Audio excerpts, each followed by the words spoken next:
Welcome to Moving Forward with my host, Karen Casino. And myself, Ryan White.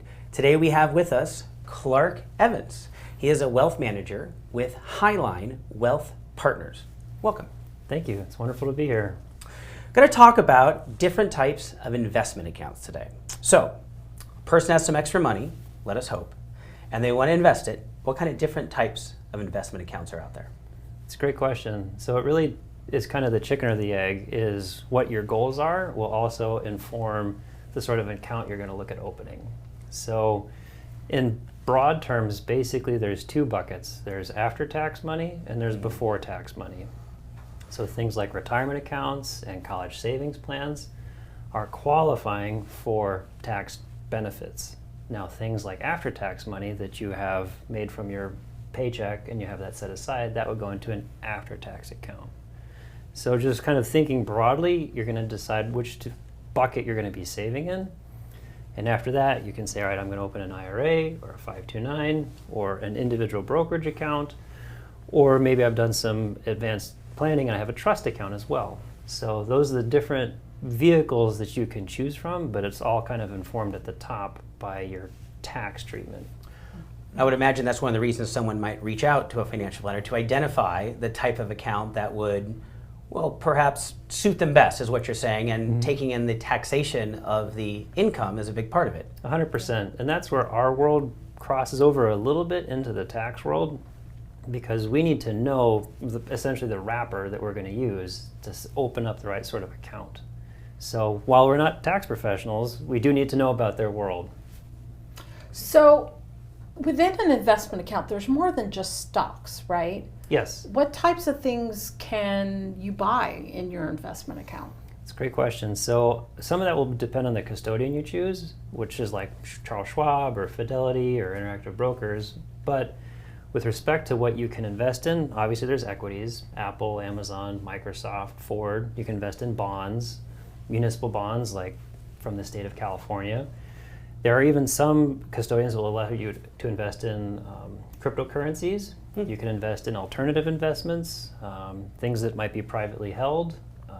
So do you do partnerships and things it depends. Like that? Sometimes the custodian will allow you to hold limited partnership units in your investment account.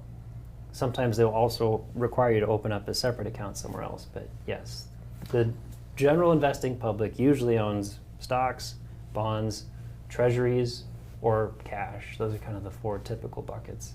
There's a lot to know, huh? Which is why it's hard to do it yourself online, why we need a person like you. Well, I'm touched. Thank you. Well, as an investment advisor yourself, I would imagine you're very clear on what people might want in hiring an investment advisor. What's your, what would you say to those out there that are looking to interview investment advisors? What should they be looking for? I think probably first and foremost is trying to find somebody who's willing to listen.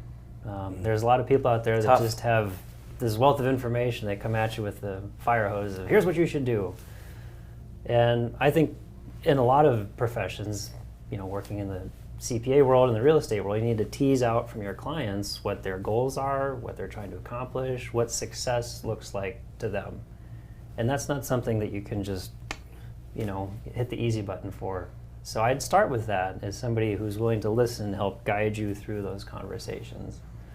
That's not to gloss over the fact that you need to understand what sort of fees are involved, what sort of investments you'll be owning, who's your custodian. There's a lot of other things to unpack, but I'd start with somebody who's patient and willing to listen.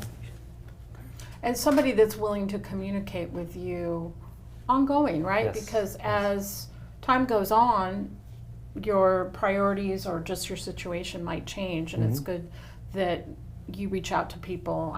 My investment advisor reaches out, at least once a year That's to great. figure out what's changed, what's going on, because there might be things I don't even know about that Absolutely. you know about that have changed. Well, lots can happen in our clients' lives, and lots can happen in the regulatory environment, and it's kind of an evolving dance where we need to stay abreast of what's happening, and we also need to make sure we're current with our clients. I got married, I changed jobs, I moved. All those things can have implications to how funds are invested. So what makes you a great investment advisor? Oh, I'm touched.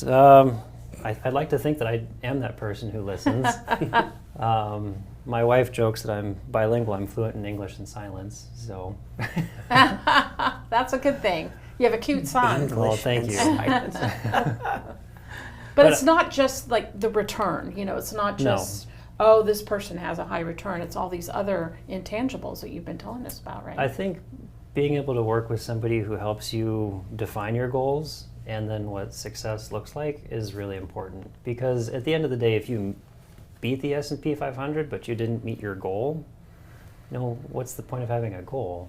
So I think really kind of goals-driven investing married with transparency and explanations in plain English, I guess.